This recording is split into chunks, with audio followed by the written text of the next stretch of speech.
सभी विद्यार्थियों को हरिओम शास्त्री का नमस्कार। आइए हम 11th क्लास के व्याकरण का टॉपिक गुण संधि, जो स्वर संधि का के भागों में से दूसरा भाग है गुण संधि। इससे पहले दीर्घ संधि थी, इस पर हमने चर्चा की थी। आज हम गुण संधि के विषय में चर्चा करेंगे कि गुण संधि किसे कहते हैं। कि जब ए एवं आ के सामने ई अथवा ई आ जाए तो दोनों मिलकर के ए हो जाता है। इसी प्रकार अ एवं आ के सामने उ अथवा उ आ जाए या उ अथवा उ आ जाने पर जब दोनों से मिल करके ये ओ हो जाता है। अ या आ के सामने री आ जाए तो अर बन जाता है। जैसे धर्म प्लस इंद्र, तो इसमें क्या है, अ और ई, अ और ई ये दोनों मिल करके ये इन्होंने दोनों का संयोग करके ए बन जाता है। इसी प्रकार धर्म जमा ये हो गया धर्मेंद्र, और अब इसी प्रकार आ जाता है गण जमा ईश, तो गणेश।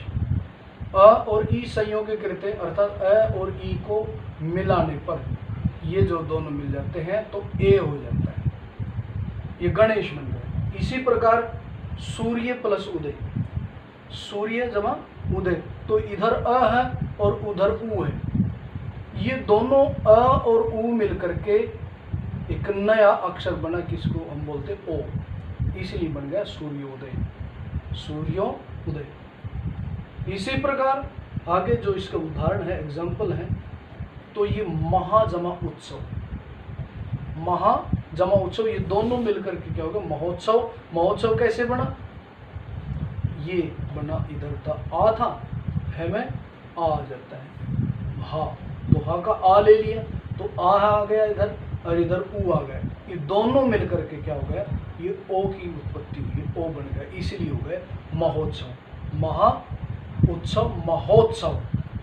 ये अगला जो उदाहरण लेते हैं, अगला जो एग्जाम्पल लेते हैं, भारत जमा इंदु, भारत प्लस इंदु, और तय के अंदर क्या है तो अ है, क्योंकि व्यंजन किसे कहते हैं, जो स्वरों की सहायता से बोले लिखे पढ़े जाते, तो तय के अंदर क्या है स्वर है, ये व्यंजन के अंदर स्वर है, तो तय के अंदर अ है, तो अ और ई इधर से ये अ और ई मिलकर के क्या हो जाता है ए हो गया, तो भारत प्लस इंदु, तो क्या हो गया भारत इंदु।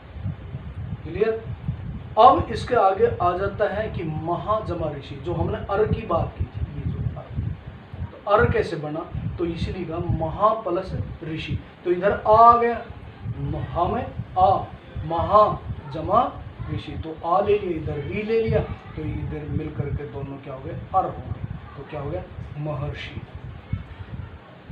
अगला जो उदाहरण है सप्त जमा ऋषि, सप्त प्लस ऋषि, तो वही सप्त के अंदर त के अंदर अ है, तो अ मिल करके और री मिल करके दोनों का अर बन गया, दोनों ने मिल करके एक नया अक्षर बना दिया, अर बन गया, तो ये क्या है अर, महर्षि।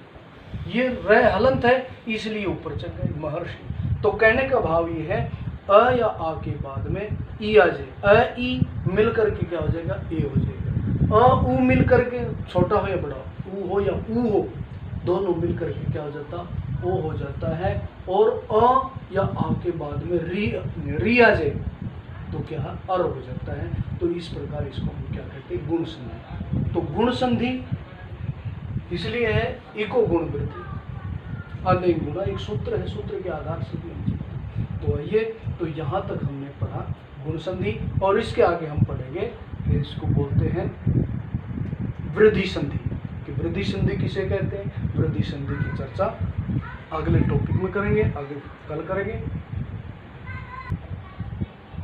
तब तक के लिए धन्यवाद।